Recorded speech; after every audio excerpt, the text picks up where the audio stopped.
Takkan pembangunan bola sepak pun kau nak letak kesalahan kat TMJ, babe? JDT cipta sejarah, guys. Bermula jadi pasukan belasahan, jumpa kelab Thailand kena belasah, jumpa kelab Jepun, juara Asia ingat lagi kena belasah.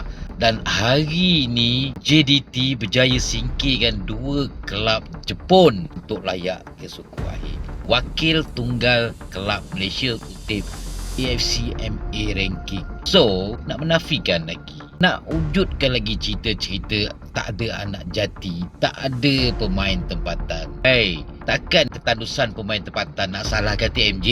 Korang fikir sendiri apa yang aku cakap. TMJ berada dalam dunia bola sepak ni baru 11-12 tahun. Boleh tak pembangunan bakat bola sepak ni dibuat dalam masa hanya 10 hingga 15 tahun?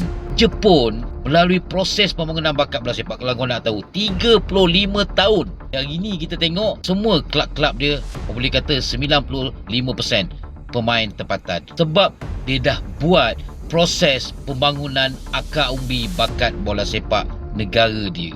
So, 20 tahun lepas, 30 tahun lepas, siapa yang duduk pentadbir bola sepak? Siapa yang berada dalam FAM? Siapa sepatutnya menguruskan bakat bola sepak ni? Takkan pembangunan bola sepak pun kau nak letak kesalahan kat TMJ, babe? Jadi aku rasa cukup-cukup lah. Aku sebagai penyokong bola sepak, aku tak peduli lah pemain-pemain mana berada dalam kelab. Yang aku tahu, kelab dari Malaysia bercerita sejarah lah. Zaman era moden bola sepak ni, ada kelab Malaysia dah mula menunjukkan taring, dah memberi saingan yang kuat kepada kelab-kelab Asia.